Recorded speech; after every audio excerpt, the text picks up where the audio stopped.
resolve. And the distance, again, we dial that in manually, so a bit of a wonky number, 0.061, like this. Next, we gave this thing one more subdivision using the subdivide node, like so, just at its default settings, and then put it into a remesh for good measure, which is set up a bit too aggressively here. So let's reduce the target size to 0.024. Again, dial that in manually. So that's where these wonky numbers come from. And just let me check.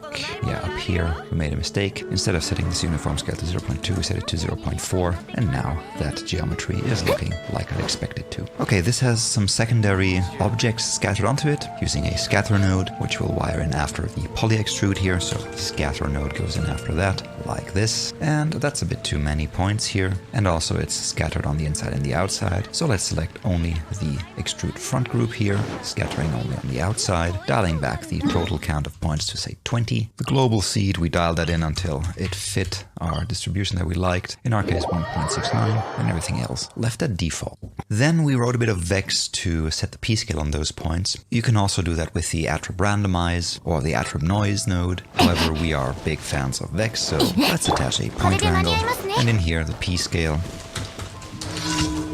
should be equal to a random value which we're gonna fit, and let's first generate that random value function, and as a seed we'll use the point number times the seed down with the slider, and then map this value, which will be between 0 and 2 values that we call min.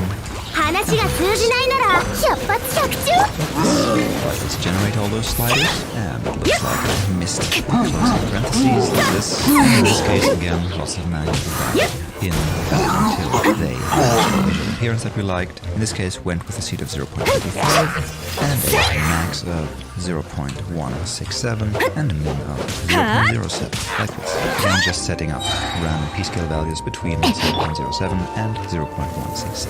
Then wire that into a copy to points, and use these points to instance a sphere onto them, which we just did with these default settings here, so it goes into the copy to points, and then we have these spheres sitting around our main sphere. So let's merge those two together using the merge node with the remeshed main sphere going in here first, and then the spheres going in here second, like this. Okay, well let's blend all those together using UDBs, so polygon and increase the resolution by decreasing the box size to 0.019. Again, we dial that in just visually, so that's where these characters come from. And then this back, either using UDB convert, or we just used a standard convert, and then again remeshing this with the target size being reduced.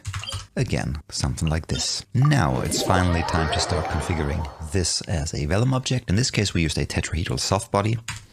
So I'm gonna drop down the Vellum configure tetrahedral soft body, which will create those two nodes, the tet conform and the constraints, and wire the output of the remesh into that tet conform here. So first we're gonna create those tetrahedrons, which will then configure for Vellum use, including the constraints. In between here, I want to make sure I create another group, a pin group, where I can attach this object to whatever I want this thing to be attached to. So in between the tet conform and the Vellum constraints, I'll attach a group node, which I'll set to pin group.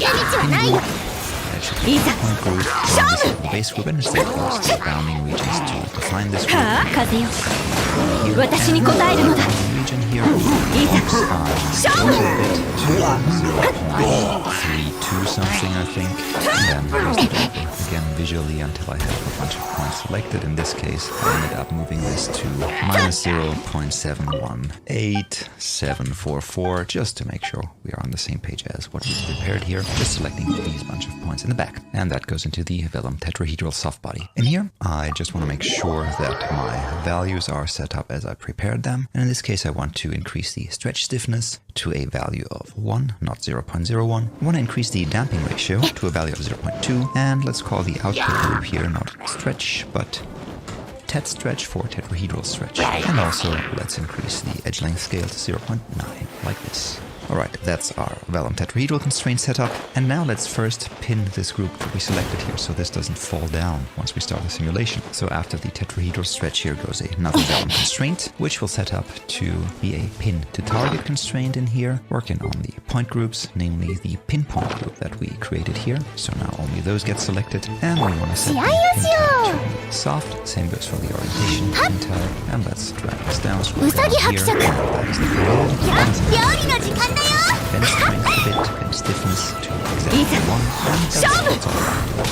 Now one last thing, for this animation approach, it should mean this object needs to return to its original state somehow. And for that we're going to use the second group, which I'll be animating, which drags this object and sub-body object back to its initial position periodically. And for that I'll just attach another Vellum constraint, which again I will set up to be a pin to target. And in this case, again, I want to work this on points, but this time all the points that are in here, so everything we got in here. And want to set the pin type to soft again, and then again let's drag this down and scroll down here. Again, I want this to be soft, not permanent, like this. And then under the stiffness, let's set that to 1,000,000, the stretch stiffness that is, so not totally stiff but very strong. And let's increase the damping ratio so it doesn't wobble around but settles quickly. Create a group for that. Let's call this one pin on.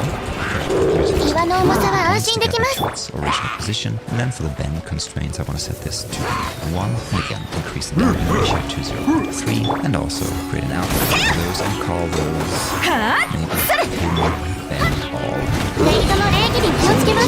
So this should be our main geometry. Let's just attach 2 nodes here. Call one out. We call this thing PIM, which this should stand for, again, receive metric, so let's just go with this thing closer. It's called an out pin constraint. Fire those in like this, and now we set this up. So again, everything until here is just creating this geometry. And then for the constraints, first we generated those tetrahedrons, then created a group where we want to pin this permanently. So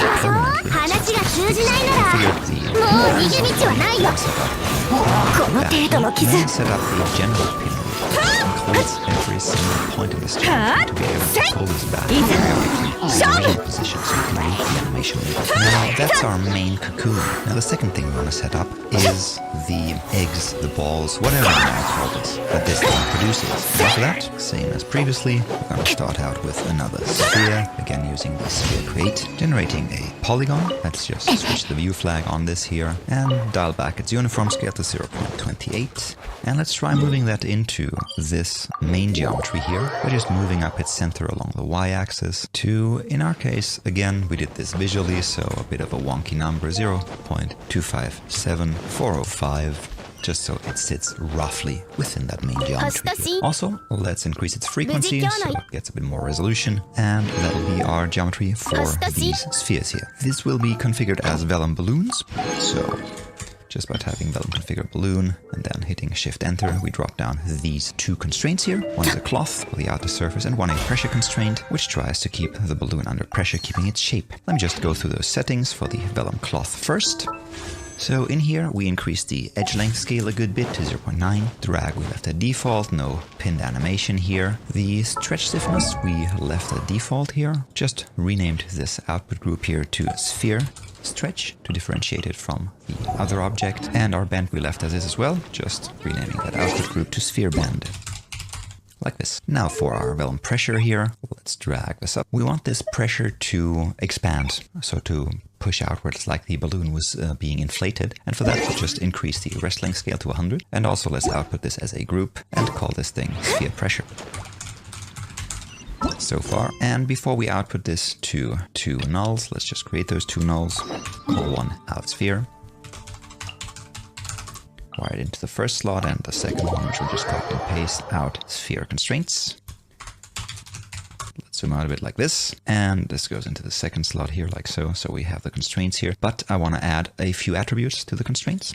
So I'm going to use a prim wrangle, a primitive wrangle, and in here on those individual constraints here, these lines, I want to set an age and a maximum age. which should both be afloat. So f at h equals to 0.0, and f at max h, so the maximum h that these things can have, should be 1.0, like this. And we will be using these parameters here, the attributes here, to determine how quickly those individual spheres that are created inside here should grow, should blow up. Alright, that's our sphere, like this. There's one last thing in here, one more detail, which is a bit of fluid that encapsulates this sphere here, which gets expelled together with the sphere as soon as it's created. And for that, I'll take my default sphere up here that I just created here and peek it a bit, so expand it to the outside using a peek node. While this in like this, let's select the view flag on here, and I need two of those peek nodes. One set to expand this by 0.04 units, so quite substantially. Let's copy it and have the other one expand it only by 0.01 units, like so, just to create a film of fluid around that sphere and not a solid blob of fluid which it sits. To do that, I'll take the first peak, the larger one, and use that to configure a vellum fluid. And here in the vellum fluid, I'll dial down the particle size a bit, because this is rather large here, as you can imagine. So let's set this to 0.0075. Again, just a bunch of experimentation going on here to get at these values. Packing density and jitter scale are fine as are. Let's just dial down these physical attributes here, and let's decrease the density to 10 and give them a bit of viscosity, in our case 0.5, so they stick together. Now, let's delete all those points which could potentially intersect our original sphere. That's this sphere here. And let's use the smaller peak here to select the grains here, fluid particles, for deletion using two group nodes. And we'll feed the peak into the second node here. Set this group node to work on points. Let's call it delete me. And let's disable the base group and instead check keep bounding regions and set this to be a bounding object for points or vertices. And the points we want to select are the particles, like so. So we hopefully have now selected a few of those inside particles. Let's just use a clip node to verify. And after we selected this group, let's just use a blast to get rid of the deleting group. And now we can see we hollowed out this particle sphere here. So that's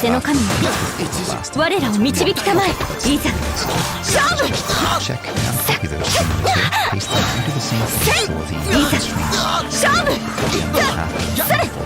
Alright, finally, let's take our main geometry here, make some points, and group them again, put them into a separate point group, which we're going to call fluid PTs for fluid points, like this. In this case, let's just make the base group and select okay, two more nulls, and we're done creating all our geo. Let's call this one out, underscore fluid grains. Paste this, and let's run this in here, and call this one out, underscore fluid constraints. I think we're ready now to set up our simulation. So again, the three parts that we created. Let's arrange that somewhat sensibly. I don't know what makes sense at this point anymore. Maybe something like that. Okay, three parts. The first one being our object that expels those things here. Again, modeled using techniques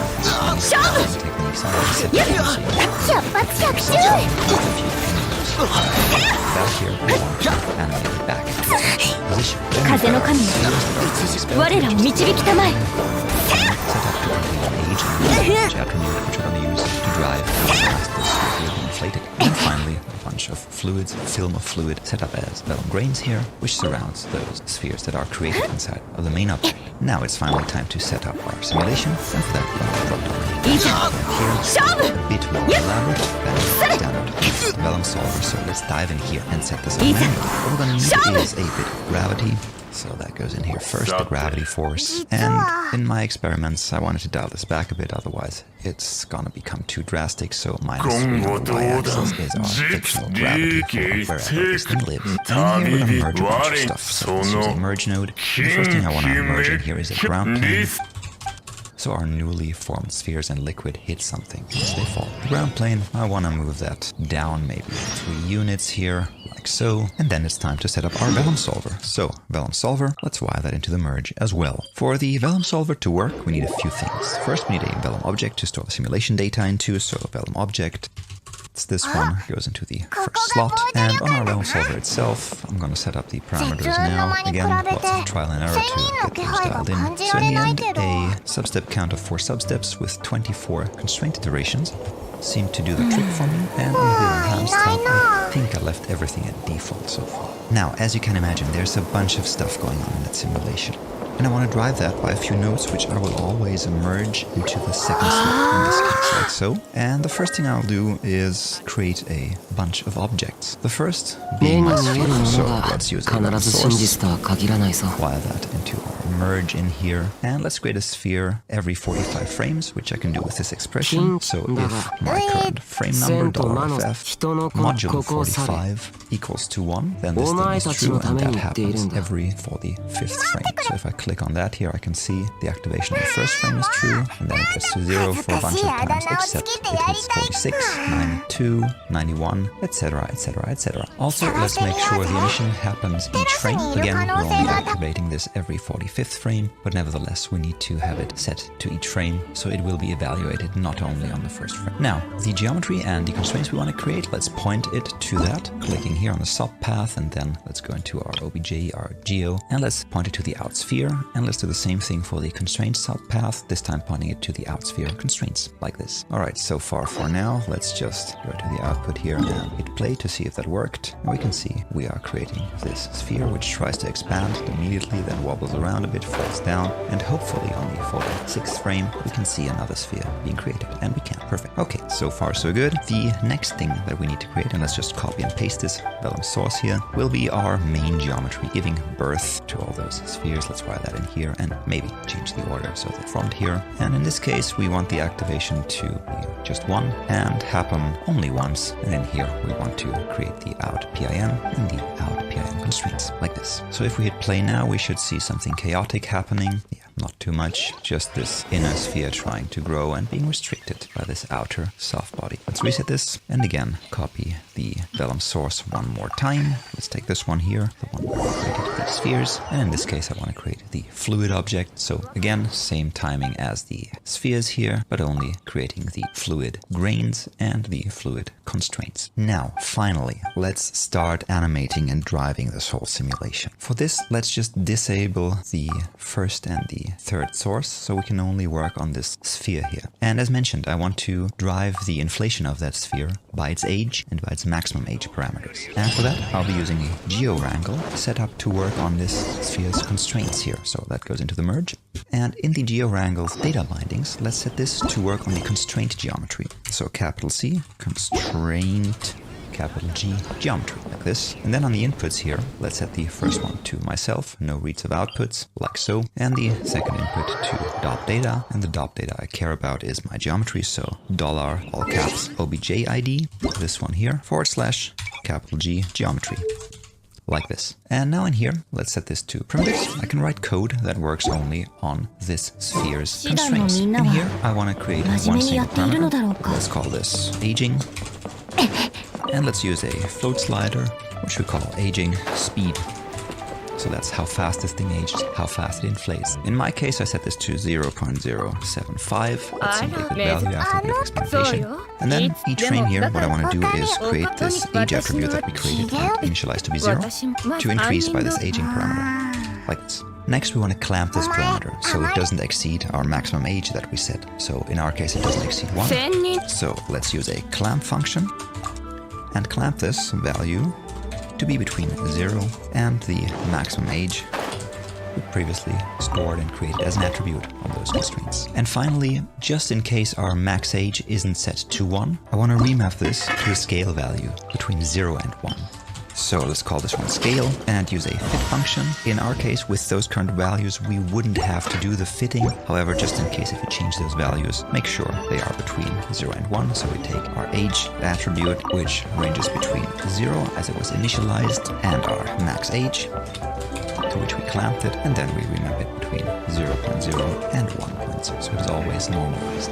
And finally, we take the rest length attribute we have on this constraints and set it to its original value, so f at rest length orig times the scale we just calculated. So fingers crossed, let's just hit play on that, and we can see it bouncing back once and then becoming bigger, increasing in size and oscillating down. Okay, that's fine for now. So let's re-enable the other Vellum sources here, and let's animate these constraints that pull back this outer geometry periodically, so it loops. We're going to do that with a Vellum constraint properties, which goes in after the geometry wrangle and merge here like this. And then I want this to only work on the pin all and pin bend all groups. Remember those groups that are there to pull this tetrahedral geometry back to its original position. The thing I want to animate here is the stiffness, and I want this to be periodically ramped every 45th frame with a bit of an offset to go from 0 to 1 and then sawtooth back to 0 again. Took me a bit of fiddling around with a bunch of formulas. In this case, what I want to do is take our current frame number, take the modulo of 15 with it, and then divide it by 15,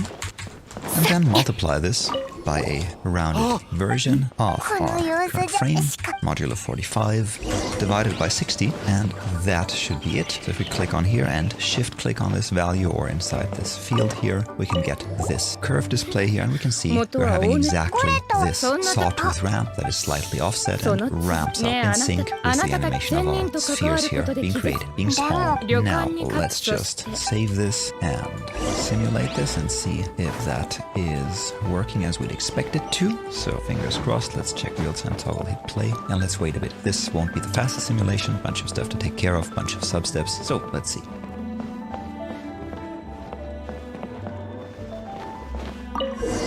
Alright, that seems to work in a weirdly disgusting way. I don't know how Patrick got the idea for that, but I think it's really funny. One thing we could add for good measure might be a pop force down here that we can use to dial in a bit of noise, maybe for the fluid that gets expelled here, so that would be wired in here, but that is just for good measure for maybe adding a bit of noise, if you like that, just by increasing the amplitude size for the noise here and dialing in those parameters. In this case, I will leave it at that, at least for the simulation part. And now for the output, I want to split this simulation part into the fluid and the other parts. So using a split node here and splitting that by the fluid points. So selecting the fluid PT's group here. So when I switch the view flag on here, I can see I only selected the fluid parts here. And in here, what I want to do is just attach a particle fluid surface to mesh those like this here. In this case, setting the particle separation up here to the same value as I set the particle separation up here where I created the Vellum fluid. So I'll just right click on the particle size here, go to copy parameter, and then go down to my particle fluid surface here and paste this as a relative reference like this. Let's highlight this, and now we can see we're getting a surface here for those particles. Let me just check what else I did dial in here. I think that's all good. Just got the filtering, and I think I enabled the relation erosion by 2 units and smoothing this with a mean value in my case. That's that. Let's merge it together again with the original geo. So it goes in here, it goes in there. And now we've got this disgustingly weird simulation. As far as rendering goes, Patrick took care of that. I think he outdid himself with making this even weirder than it is in the viewport here. And for the magic he did with that, I will refer you to him. So please do not ask me about rendering this. I was only here to help with certain parts of the simulation. As always, I hope you enjoyed that. Again, just for repetition, 3 parts of geometry we set up in Vellum. The outer shell of this thing, the sphere that's being born, plus a bit of Vellum fluid, and then a bunch of animation happening inside of the .NET to drive the constraints of this, after which we separated the geometry to be able to mesh the fluid independently of the rest of the meshes. Hope you had fun. I'm not sure if I'm looking forward to seeing your artwork that you do using that technique, but nevertheless, just send it along. And until next time, it is cheers and goodbye. なかなか運がいいじゃないか。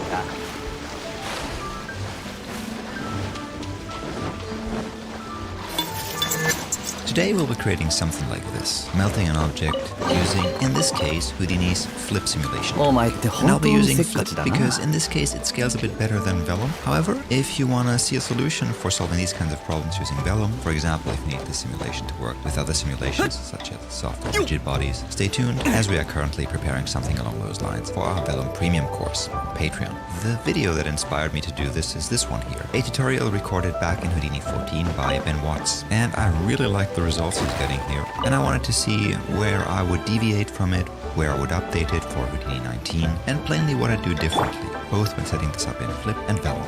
So first thing I did was go to 3dscans.com and downloaded a bust, in this case, this person's here, which then in Houdini inside of the geometry node, I used a file node to load that into Houdini by just going here and then navigating to the folder where I downloaded the STL to. This brings in the 3D scan of that person upside down and not in the right scale. And to fix that, I want to use a transform first, and I'll rotate this 180 degrees around the x-axis, so putting it upright, and then use a match size to scale this to fit within a 3 by 3 by 3 box. And also on the y-axis, let's just justify it to the minimum value so it sits on the ground plane like this. And in this case, I want to do something special to help us set up the scene more efficiently, and I usually refrain from that because I think it sometimes builds convoluted networks. But in this case, I want to use a shelf tool. So if I go under viscous fluids up here and click on the melt object, and then click on the object I want to melt, and then press enter, Houdini automatically will build for me a node network consisting out of a bunch of nodes. So this was the geometry, the file that we created, and Houdini automatically added these two nodes here. One is a DOP network, that's where our simulation lives, it flips in, and one is a geo network that is used to import the results of the flip simulation, mesh it, and then have geometry to render. Let's not bother with this for now, but with what's happened in the DOPNet here. So first off, quite convoluted network here, so let's just fix that a bit and make it a bit more readable. So by default, what Houdini created here is a flip fluid object storing our simulation data, a flip solver responsible for solving our fluid simulation that we're going to create, and a gas temperature update. The gas temperature update is, in my opinion, a bit of a legacy node, but it is fast and it offers a convenient setup to set up a temperature that this fluid has, and it's set up in a way that it cools down over time. And this whole node network in here is set up so that the temperature, which gets set by the gas temperature update here and cools down over time, drives the viscosity of our fluid. So higher temperature means higher viscosity, means more liquid-like behavior, while a low temperature basically means high viscosity and thus more solid behavior.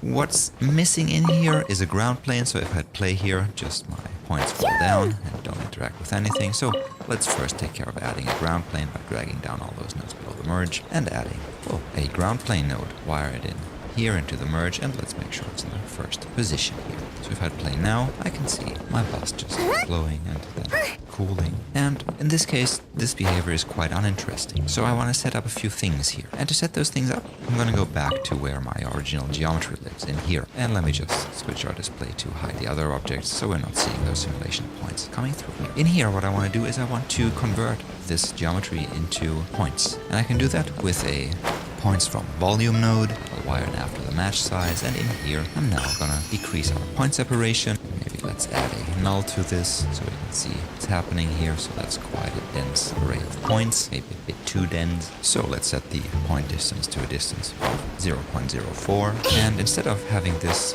in a grid-like pattern as such here, let's just switch this over to be a tetrahedral configuration so the point positions alternate in a regular pattern from slice to slice. Alright, let's use this point cloud here to set up a simulation of a temperature originating at this beard here and then wandering through the whole bust here. Let's do that by using a pyro source spread, and before that we need to initialize a few points where we want our temperature to start wandering from. So in this case, the points appeared down here using a group node which goes in before the pyro source spread, and in here I want to set this to be points. Let's call this group maybe start, uncheck the base group, but check keep bounding regions, and then just select this bounding sphere here, and just making sure I have the tool handle selected up here, just making sure I move this selection area and rescale it. So I just select a bunch of points at the tip of this guy's beard. Then after I selected those few points here, let's use an attribute create to create a temperature attribute on those few points. So let's set it to the start group here, call the attribute temperature, and then set its value. Well, let's go with the high one for now, to 1000. So now in our pyro source spread here, let's visualize the temperature first. And you can see already the positions and the points around the beard have quite a high temperature, and also the temperature already diffused a bit into the statue. Check. You can see this temperature diffusing through parts of our bust. However, it's not reaching all of those parts, and it's getting quite cold really fast. That's by dialing in a few seconds. First, let's lower the cooling rate to 5, so reset statue, but also let's increase the diffusion rate and lower the maximum neighbors to search through, so we're not getting as many points per simulation step that this spreads through, but keeping the diffusion rate high, still giving this diffusion a good bit of speed when it goes through this statue here like that. Let's reset that. Next on the fuel, I want to set the injection rate to 0, so we are not pumping fuel into this quote-unquote burning statue. So if we set that to 0, we can see now our fire, so to speak, dies pretty quickly because there's not enough fuel in here because we're not constantly pumping fuel in there. So let's set the initial fuel to maybe an amount of 30. So once this fuel is all burned, the fire dies down and can cool down actually. So when we let this run here now, we can see that after a while all the fuel is burnt and the fire cools down again. However, in this case the burn still lasts a bit too long for my taste, so let's dial back on the initial fuel, or maybe in the combustion tab here, increase the burn rate so our fire consumes more fuel. Also in here, let's decrease the temperature output so this fire doesn't get too hot. And then in our temperature change tab, under the diffusion rate noise down here, you can see that this is wandering somewhat in a noise pattern through my statue here. And we can drive the speed of those areas, how fast they progress, how fast they diffuse through the statue, or how slowly, by dialing in this noise here and dialing in this ramp here. And to make sure that this temperature here spreads through all of the parts of the statue in a fast way, or at least there are no parts of the statue blocking this. Let's just take this one here, this end of our ramp, driving our lowest noise value, and not setting it to a total of 0, but maybe something low, just like 0.05, so that there are no parts where the temperature of the fire cannot spread in this statue. And let's stick with those settings for now. You can dial those in later, and we also did an additional tutorial, a quick one, on this pyro source spread. For now, I want to switch the visualization here off, and instead use a color node to visualize our temperature, which I can do by setting this up to from an attribute, then selecting our temperature attribute down here, and maybe setting this ramp here to, I don't know, the infrared one, which I really like. So you can see we have a really big area here that's red, so that is of highest color. That is because now we are only visualizing colors between 0 and 1. However, if we increase this upper bound, we can see that our colors actually reach around 4, 4.5. And actually I like it to be visualized in this 0 to 3 range, which I think makes for nice visualization. But that is just for our diagnosis, or maybe later for shading. One more thing I'd like to do in the pyro source spread, let's just reset this to frame 1, is I want to have this start from frame 5 only. So what this now does, let's reset the simulation, is if I hit play, only after frame 5 does this whole mesh appear, and then the heat wanders through it. However, we want to work with that mesh from the first frame, so we'll have to trick Houdini into accepting another mesh for the first 4 frames. We'll do that by using a switch node, and if we're on frame 1 to 4, we switch to this geometry here coming in through the null, and then from frame 5 onwards, we switch to this pyro source spread here, and we can do that with a little expression here, or you could just animate this, just keyframe this. However, I'd like to use an expression in here, and I'm going to check if my frame number $f is bigger than 4. So from frame 5 onward, this will output 1 because this expression is true, and thus switch to this slot here, which is slot 1. Well, this is 0. So on frames 1, 2, 3, and 4, this expression will output 0, and it'll switch to our original geo coming in here. So now if I play, I got my first frames filled as well, and then this temperature running through our statue. Let's add a null to this, fire it up, call it out underscore temp for temperature. And also up here, let's call this null here out underscore points. So now what I want to do is head over to our simulation here, to our auto.net, and in here point our flip fluid object under the initial data tab here, not towards my whole socket I've got in here, so not to geo1, but to this out underscore points here. So just select geo1 out points here, and I want this input type to be a particle field, so we're just copying those points here for simulation purposes. In here you find the at temperature attribute checked, which is fine. However, under physical, I just want to make sure that the temperature when we're starting out is 0. And also, let's get rid of those 2 nodes over here. We don't need those. To the side, or just plainly delete them. And now if I hit play, not much happens. A bit of viscosity in here, so this is just becoming liquid and just floating. Right, let's reset this. And again, flip fluid object, go to the physical tab and set our viscosity not to 1, but to 100,000. Like this. And now if I hit play, you can see this sags a bit. And if we think that's too much sagging, we could either increase the viscosity or decrease the density. However, in this particular case, as our animation starts really quickly, 5 frames after this, I think I'm happy not to worry too much about it yet, and instead just bring over this animated temperature and see how the result looks, to see if this needs additional tweaking. So to bring over that temperature, I want to use a few lines of X. So in here, I'm going to use what's called a pop wrangle, which allows me to run code that directly influences those particles here, those points. So wired in where our temperature solver has been previously, and in here I want to do a few things. Before I start coding here, I want to make sure that under the inputs, I set my second input up in a way that I can access the data that I generated in 俺 here は in the 一目 geo 兄 and 弟 that を助け I'm たいが pumping out for this どうしたらいいのか outtemp, namely the temperature いや that's on いや these いや points. To do that, 違いない I'll go back きっ into とあなたたちはリトーが閉じ込められた琥珀は pop こ triangle, and under input 2 I'll select a sop and then just point it to this outtemp. And now I can start writing a bit of code. So the first thing I want to do is access the temperature that's on these points, just on this sop here that I pointed the second input to. So let's create a float value, storing a single number per point. Let's call this temp, short for temperature. This, and then let's use the point lookup, which lookup attribute values and points coming in through other slots than the first slot in this. So in this case, we are accessing the second slot. As this is computer science, we're starting to count from 0, so the second slot is ID 1. Then we're gonna look up the temperature on a point, and now we need the point number. And as I'm working on virtually the same points as I generated, the point numbers are identical between the simulation here in the Auto network and the geo we created here. So what I can just do is go back into my pop triangle here and ask for the point number just to add the key. So each point's point number here in the simulation, as that's gonna access the same point that we created the simulation points from. So let's just store this temperature on these points here, like this, writing temperature attribute, and then let's calculate a viscosity from that temperature. And for that, I want to first create another float attribute, call it visc for viscosity, and should be equal to temp, but I want to adjust it. So the first thing, if you remember, and let's ignore the errors bringing up here in a second. The first thing you remember in the color here, let's run the simulation a few frames. I set this range of the temperature I'm visualizing to be between 0 and 3, because I really think that's roughly giving a good image of the coldest and the hottest parts of the simulation here. So the first thing I want to do is take this temperature and take it from a range of 0 to 3 to a range of 0 to 1, normalize it. And I can do that using the fit function, and I'll just take the incoming temperature, which is between 0 and 3, and I want to remap it to between 0 and 1, like this.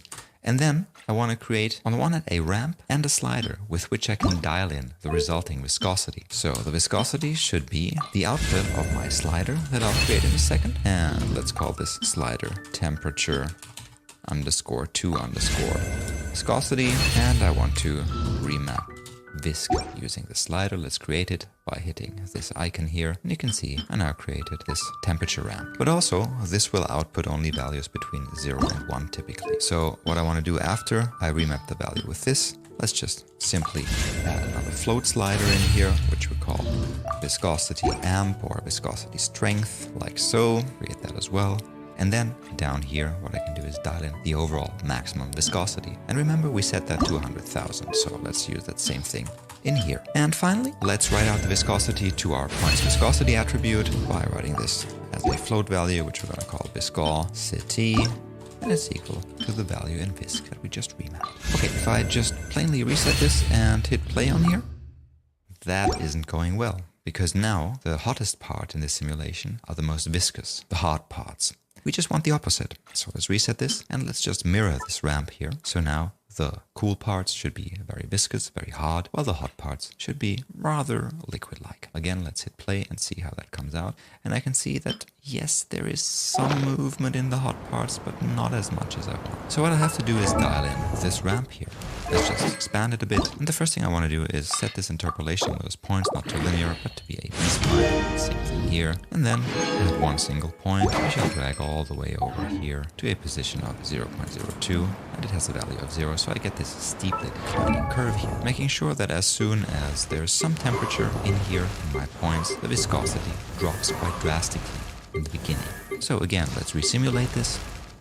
And this still isn't looking as I would expect it to. And one reason for that might be that in the flip fluid object, I haven't adjusted the particle resolution here, so the distance of those points towards each other. It currently is set to a value of 0.1, which is rather coarse. And remember, when we set this up in our geo here, the one thing in the points from volume we did is we decreased the point separation. So let's copy this one here, copy parameter, and go back into our auto.network here, and in here I've pasted a reference. So now we've got a small particle separation, a high resolution simulation, that's resulting in something that looks a bit more expected. And indeed now we can see a stream of particles emerging here, where the particles actually have a temperature and are thus being moved away. And also we can see those particles getting stuck as they're cooling down. So maybe this whole thing needs a bit less cooling. So let's get back into our J level onto the Geo, where we set up the pyrosaur spread here, and maybe another fuel, add a bit more fuel so this burns longer, so we can heat a bit longer. Or you could also decrease the so let's simulate this and see what comes out of it. And while I'd say it's a bit too low res to actually appreciate the beauty in this mess we just made, I think we're on a right track here. In this case, designing the final effect, and the final effect for rendering depends very much on increasing the resolution here. So that means going into our Geo here and in our points from volume, just decreasing the point separation, and then in the temperature change, the fusion noise here and also, of course, in the auto doppler curves here for how the temperature is mapped to viscosity and the overall maximum viscosity you can have here to drive how liquidy, how splashy versus how solid this whole simulation looks. For now, let's just briefly talk about the meshing settings in here. So in the Geo1 fluid in here, where we are importing that simulation, we can see a bunch of nodes.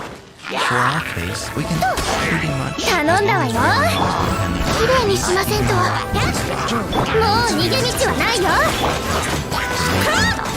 we've got a bunch of nodes related to the first one being the fluid, which compresses the fluid, but not in a physical way, but just data.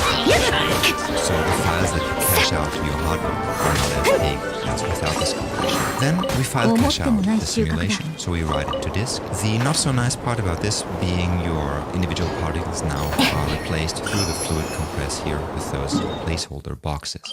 However, after that, we wire in this compressed data into our particle fluid from surface, which again turns those particles into a surface. The default settings with this are fine for what we're looking into. Of course, we drastically need to increase the resolution by decreasing the particle separation, and then maybe add a bit of filtering. And usually, the filter parameters I use here are just the default settings. I will just check smooth and curvature flow, have 2 to 4 iterations on here, and then also enable the dilate and keep a bit of that detail in there. So what that does is just before the smoothing, so before the blurring of your surface, we expand the surface a bit with dilation, blur it, so small details are blurred away.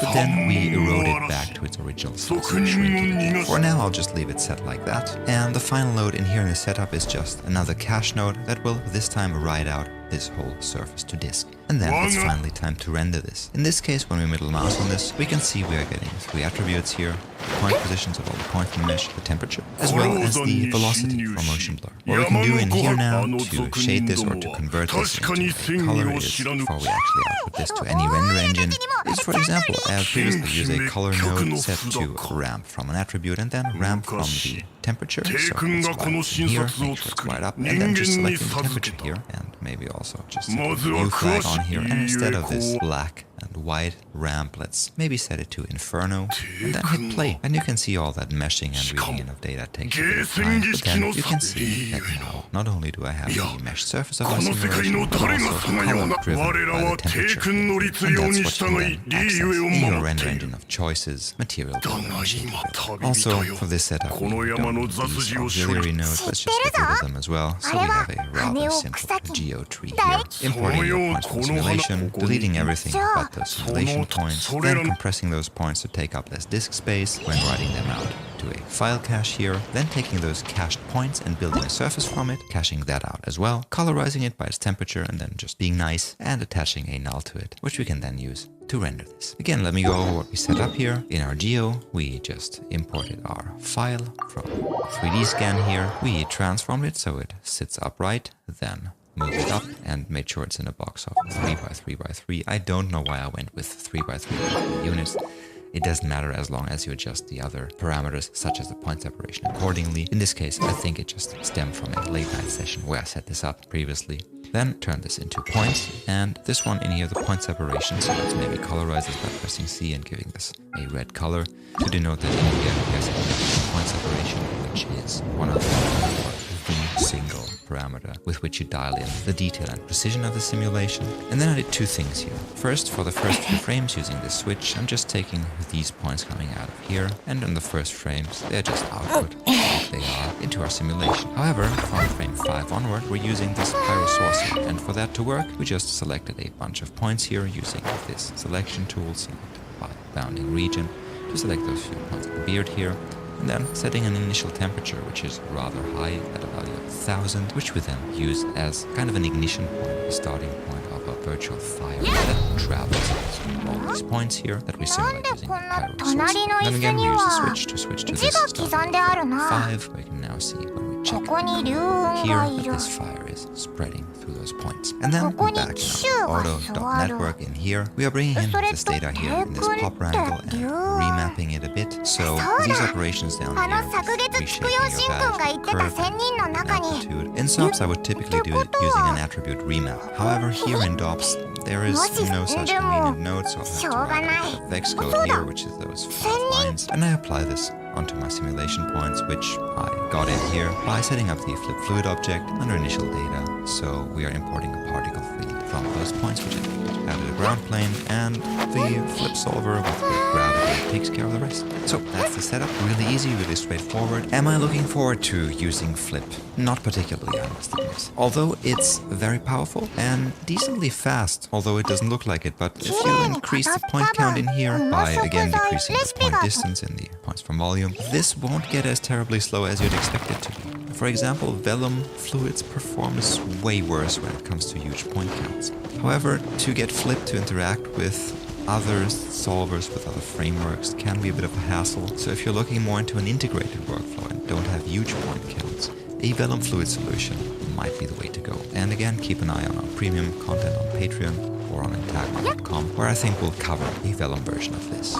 For now, all that's left to say is happy rendering, happy simulation. Again, try increasing the resolution of this and maybe running this overnight on your machine. And if you want to learn more about some of those topics we talked here, we mentioned here, get access to premium courses, consider becoming a patron of ours. And to everyone already supporting us, thanks so much first. It's through your help that we are able to run Intagma this way we do. And a very special thank you goes out to Important Pirates, Jellyfish Pictures, Electric Theater, Random 42, Rodeo Effects, Side Effects, Illusion, and Rafika Adult Studios. Thanks so much for supporting us.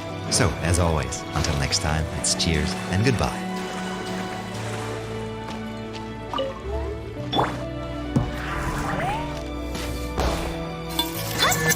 In our latest installment of our Rendering 101 Premium course, I talked a bit about some surface scattering. And to demonstrate a few techniques, I used this course model of a Raspberry. And I thought, why not talk through how I did this? And when we look at an image of a Raspberry on Wikipedia, we can see a few details. So each Raspberry consists of these sub-berries here, and they're called drupelets. At least that's what the internet claims. Also, on some dubious website, I found the claim that a Raspberry consists out of roughly 100 drupelets, which I haven't checked, but in my test it looked plausible. So let's go with 100 of these drupelets. And then we have those yellow brownish stems. I think they're called stigma. Again, not a biologist or a botanist, so I might be wrong. And also what we can see here is this furry, foamy surface on top of those red translucent drupelets. So I want to model these three things. Individual drupelets, the stigma pointing out here, and this furry, foamy layer here. Let's start with the drupelets. And the rough shape of a raspberry is defined by a distorted sphere. So I'm going to drop down a sphere, dive in there, set that to be a polygon with maybe 24 subdivisions, and then I'll just drop down a taper deformer, linear taper, such as this. Let's highlight its tool handles, like so, and let's set the capture region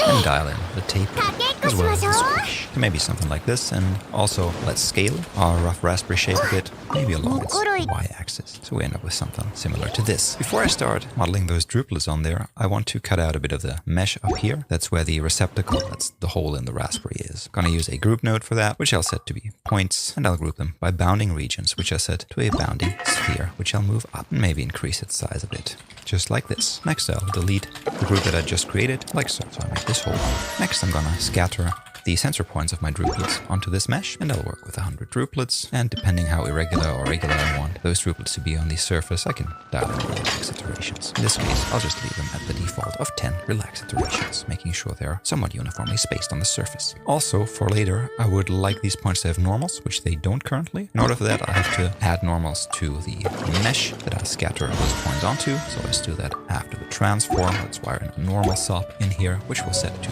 generate point normals, which then automatically will get copied over to our individual points. Before I start building those drupelets, I want to vary their size. For that, I'll have to randomize an attribute, in our case p-scale, internal attribute for scaling, and it's just a single float value, one dimensional, and I want to range this from, let's say, 0.8 to 1.2. What I could do now is feel tempted to copy spheres onto those individual points, which would be valid. However, I want to use a volume modeling technique that I also described in a bit more detail in our Volumes 101 premium course, and for that, I'll have to convert those individual points to a volume. There's a VDB from Particle Sub for that, which takes in those points, highlighted, and that's it, of course. So let's dial back the point radius scale. You can see they're disappearing now. That is because the point radius scale is now below our voxel size, so let's decrease our voxel size as well.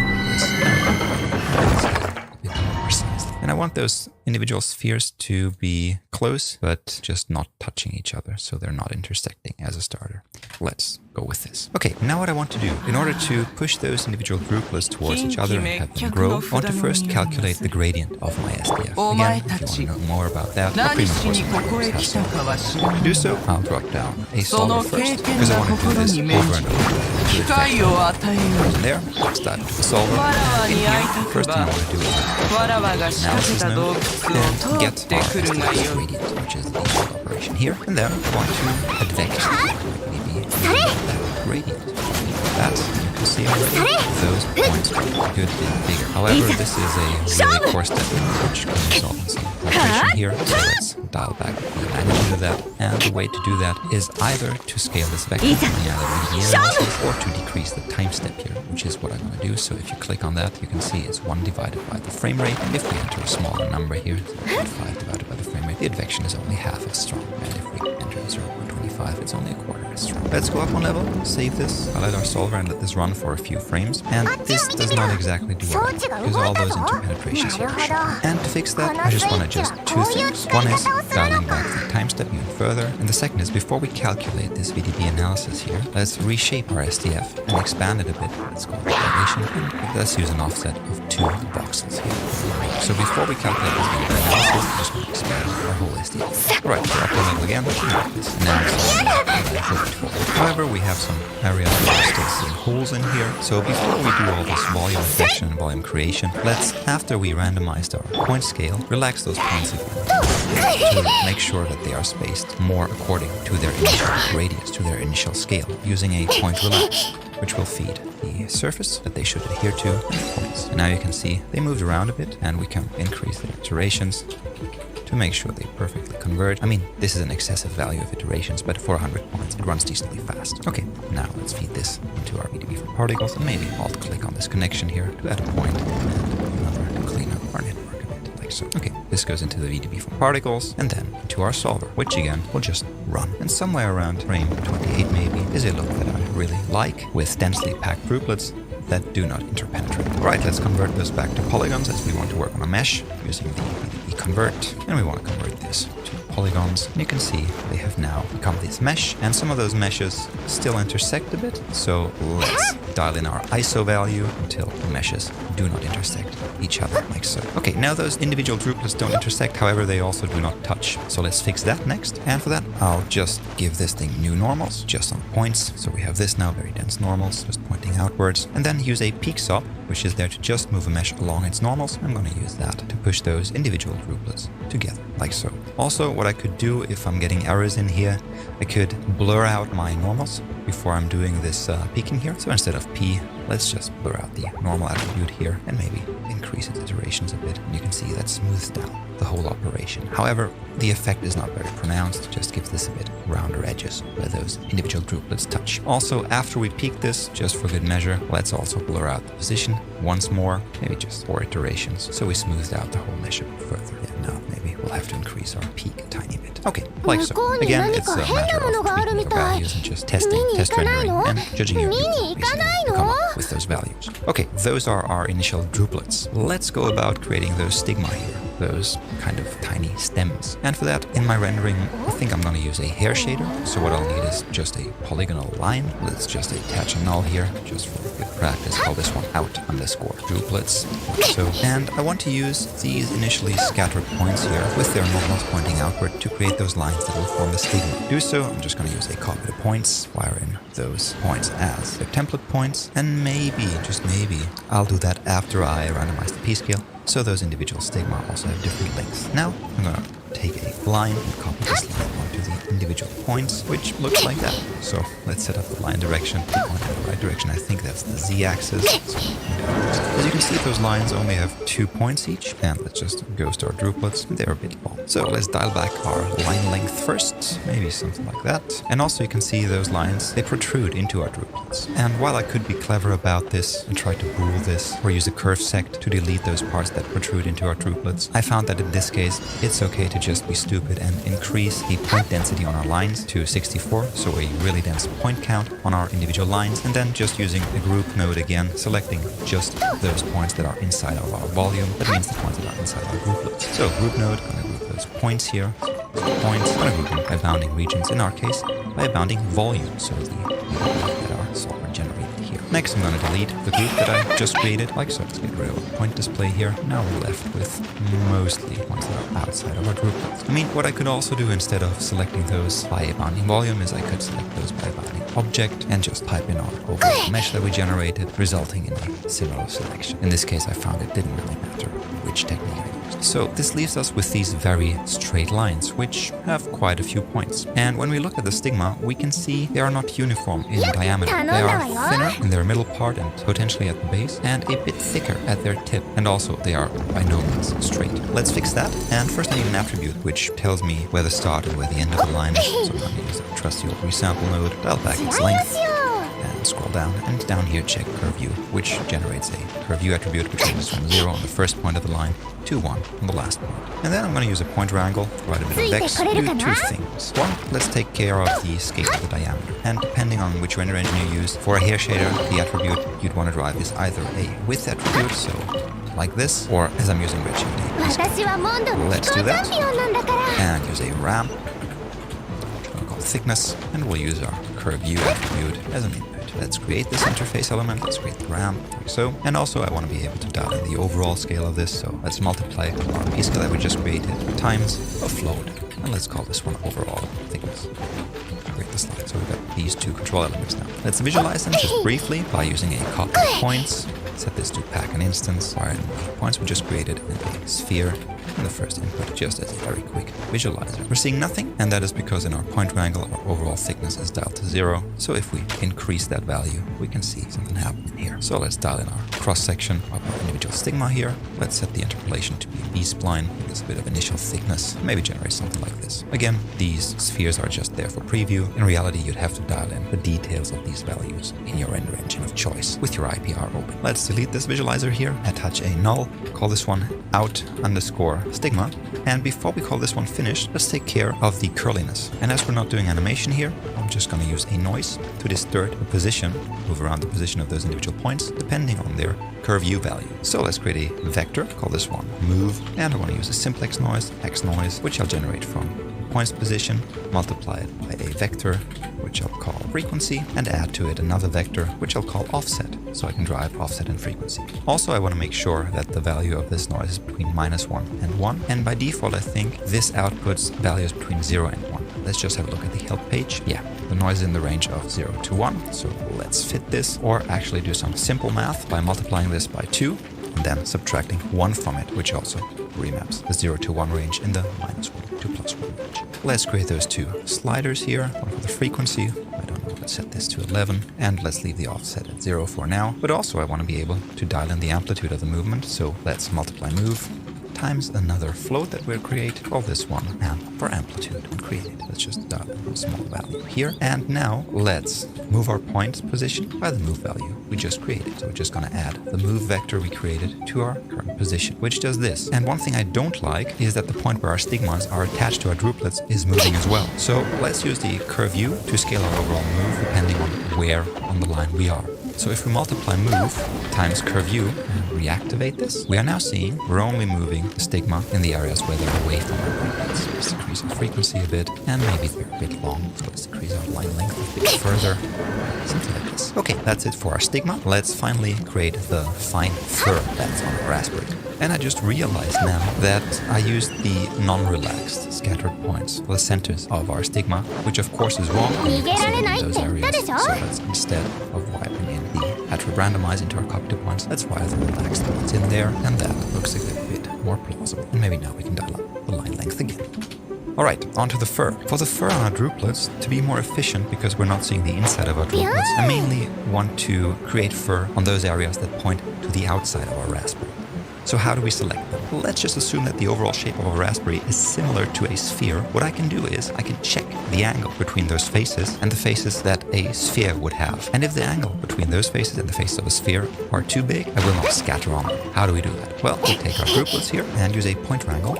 And keep in mind, this still has these point normals, so I'll check the angle between those point normals and the point normals of an imaginary sphere. So how do we get this imaginary sphere? Well, I'm just going to use our current point's position and normalize this.